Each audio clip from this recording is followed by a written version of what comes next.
Tafsiri muyassar. Al-İmran suresi. A'udhu billahi mineşşeytanirracim. Şübhisizki Allah'ның ayetlerini inkar kılgan, onun peygamberlerini yalgancı digen kapırlarının pul malları ve balıları, onlarını dünya ve ahirette Allah'ның azabından saklap kalanmaydı. Ular dozaq ehlidir. Dozaqda məngü qalıdı. Onundan hergiz çıkıp gitemeydi. Kapırlarının bu dünyada yaxşılıq yollarına sərf qılğan nərsiləri ve onlarının kütken savabi, mol hosunu kütüp duruvatqan bir qavmning soğuq şamal nabud qılıvetken ziraatiga oxşaydı ki, ularning qilmishi sabablik boran ularning ziraatini butunlay nabud qılıvetken. Ani şu kapırlar ahiretde hiç qandaq yaxşılıqqa erişenmeydi. Allah ularga uval qilmadi. Belki ular özüge özü solum qildi. Allahqa, onun peygamberleriga iman keltirgan ve İslam şeriatiga amal qiladigan kishilar. Sizlar müminlarni qo'yib, kafirlarni do'st tutib, ularga siringlarni aytmanglar. Chunki ular har fursatda sizlarga ziyon yetkazmoqchi bo'ladi. Sizlarga biror ziyon zahmat yetsa xushal bo'ladi. Ularning sizlarga bo'lgan o'chmanligi ularning so'zlaridan namoyon bo'lib turadi. Ularning sizlarga qarshi dilida yo'shirgan o'chmanligi va dushmanligi hammadan cho'ngdir. Shubhisizki, agar sizlar aqlinglarni ishlatadigan bo'lsanglar, vaz nasihat elishinglar uchun sizlarga biz nurg'ulg'an dalil isbotlarni va ro'shan oyatlarni bayon qilib berdik. Sizlarning kofirlarni do'st tutishdagi xatoliginglarning o'p-ochiq dalili shuki, sizlar ularni do'st tutsizlar. Ularga yaxshilik qilasizlar. Halbuki ular sizlarni do'st tutmaydi. Sizlarga dushmanlik va o'chmanlik saqlaydi. Sizlar samoviy kitoblarning hammasiga, hatto ularning kitoblariga ishonisizlar. Ammo ular sizlarning kitobinglarga ishonmaydi. Ahvol shundoq tursa, sizlar qandoqlarcha ularni do'st tutsizlar. Ular sizlar bilan uchrashganda iymon etdik deydi. O'zlarining dindikilar bilan yolg'iz qolgan chaqda bo'lsa, sizlarga qarta o'chmanligini oshkor qiladi. Islomning qudrat topganligi, musulmonlarning kuchlanganligi, kofirlarning ojizlashganligi qatorliqlarga hasratlanib, sizlarga bo'lgan ochchig'idan barmoqlarini tishlaydi. Ey payg'ambar, ularga aytqinki, ochiqinglar bilan o'linglar. Allah sizlarning dilinglarda yo'shirgan barliq razilliklarni bilib turadi va har kimga uning qilgan yaxshi va yomon amaliga qarab mukofot yoki jazo beradi. Ey mu'minlar, ularning sizlarga bo'lgan o'chmanligi shu darajaga yetganki, sizlarga g'alba g'animat qatorliq biror yaxshilik yetsa, ular buningdan qattiq qayg'urib ketadi. Agar sizlarga mag'lubiyat, pul, mol, jon, ochliq, ziroat tarafdan biror ziyon yetsa, ular buningdan xushal bo'ladi. Agar sizlar beshinglarga kelgan musibatlarga sabr qilsanglar, Alloh buyurgan ishlarni o'rindash, to'sqan ishlarni tashlash orqali uningga taqvolik qilsanglar, ularning hilisi sizlarga qilchi ziyon yetkazolmaydi. Sheksizki, Allah o kafirlarning barliq buzg'unchilik qilmishlarini bilib turg'uchidir. Ularga shu qilmishiga tegishli jazo beradi. Ey payg'ambar, shuni esliginki, o'z vaqtida sen atiganda o'yingdan urush kiyimini kiyib chiqib ketgan va Uhud maydonida sahobalaringni mushriklarga qarshi urush saflariga o'rinlashtirgan eding. Allah sizlarning barliq so'zinglarni anglab turg'uchidir. Amalinglarni bilib turg'uchidir. Ey payg'ambar, shuni esliginki, o'z vaqtida sizlardan Bani Salima va Bani Harisa qabilalaridan iborat ikki guruh kofirlar bilan urush qilishdan qo'rqqanlikdan munofiqlarning katibishi Abdullah ibn Salulning so'ziga kirib, qaytib ketmoqchi bo'lgan edi. Lekin Allah ularni mundaq qilishdan saqladi. Shuning bilan ular sen bilan birlikda Allohga tayanib urush maydoniga mangdi. Mu'minlar Allohga tayansin. Ey müminler! Badr urushida sizlarning kuchinglar ojiz, soninglar oz bo'lsa-mu, Alloh sizlarga mushriklarga qarshi nusrat ato qildi. Sizlar Allohning ne'matlariga shukr qilish yuzidan Allohga uning buyurganlarini o'rindash va to'sqanlardan yenish orqali taqvolik qilinglar. Ey payg'ambar!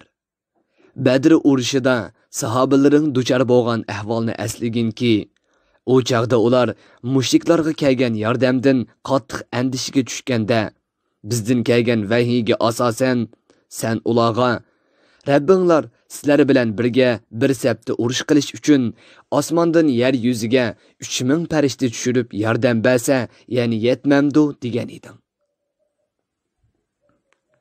Bunchilik farishta sizlarga albatta yetadi.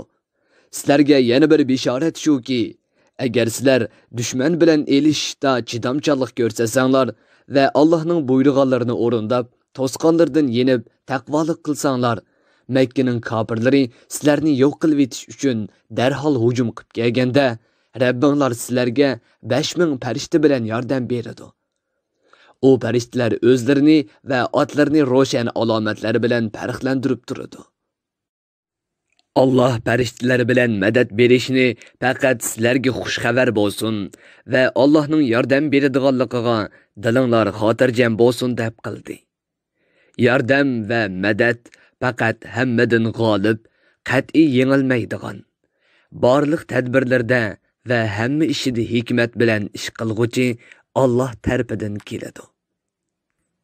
Allohning Badr urushida sizlarga nusrat ato qilganligi, kufrda ching turib olganlarning bir turkumini o'ldirib yo'q qilish, o'limdan saqalganlarning rasvo bo'lgan, g'albidan umidi uzilgan holda qaytishi uchundir. Ey payg'ambar, bandalarning taqdiri sening ilkingda emas. Ularning hamma ishi Allohning ilkididir. Balki sen bilan urush qilgan ashu kofirlarning bir qismining dili islomga echilib musulmon bo'ladi. Shuning bilan Alloh ularning gunohlarini mag'firat qiladi. Qolganlari kufrda ching turishi orqali o'ziga zulm qilganligi uchun Alloh ularni dunyo va oxiratda azoblaydi.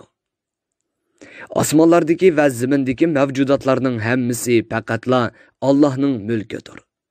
Allah xalqan bandisiga o'zining rahmati va fazli karami bilan mag'firat qiladi. Xalqan bandisiga o'zining adolati bilan azob qiladi. Allah bandalarining gunohlarini nihoyat mag'firat qilguchidir. Ularga to'liq mehribondir. Bu asar avlod detallarida tarqitildi. Ey Allohga, uning payg'ambarlariga iymon keltirgan va islom shariatiga amal qiladigan kishilar, jazonining barliq turlaridan hazar aylanglar.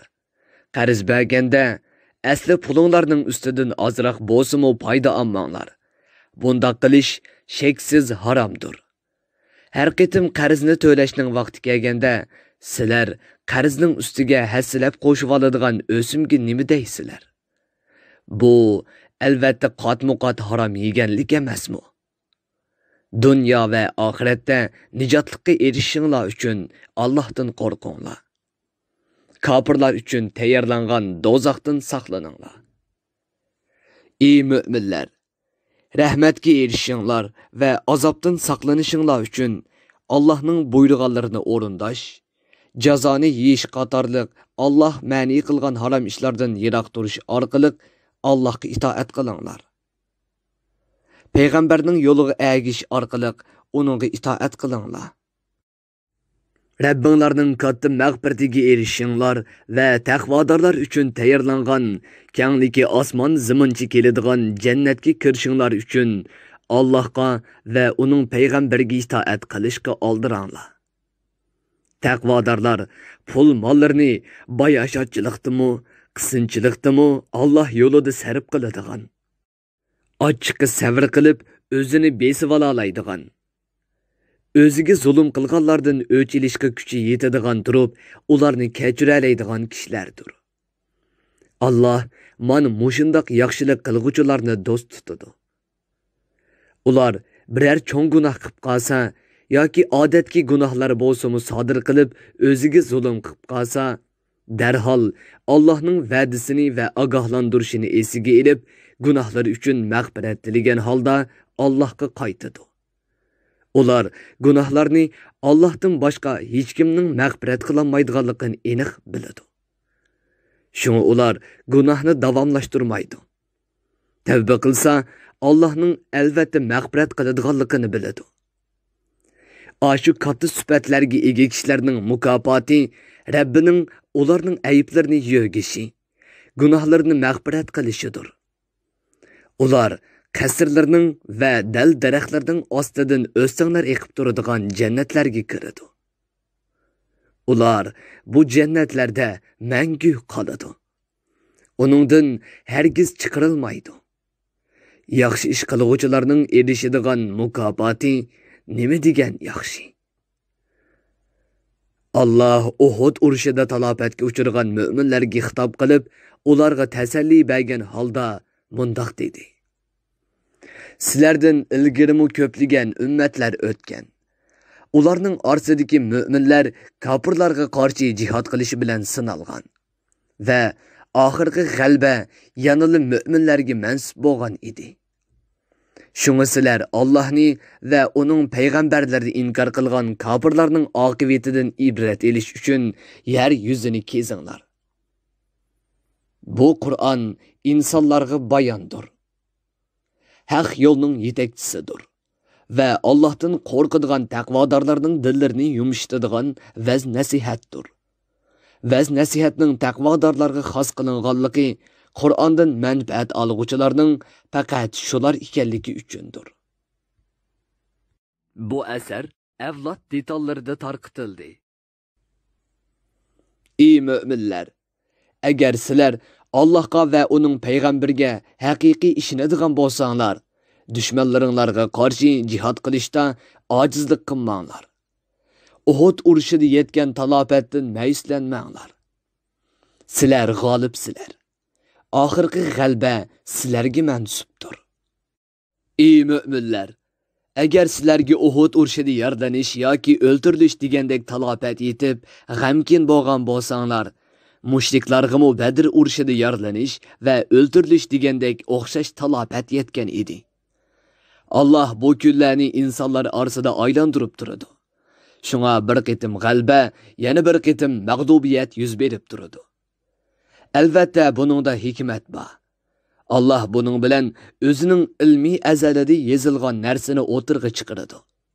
Bu Allohning haqiqiy iymon etganlarni boshqalardan ayirishi va sizlardan nurg'un kishilarni shahidlik martabasiga noil qilishi uchundir. Allah jihad qilishdan bosh tortib, o'ziga zulm qilguvchilarni do'st tutmaydi. Tafsirim muyassar. Bir guruhi ulamolar nashrga tayyorlagan. Tarjima qilguvchi Muhammad Yusuf Muhammad Tursun.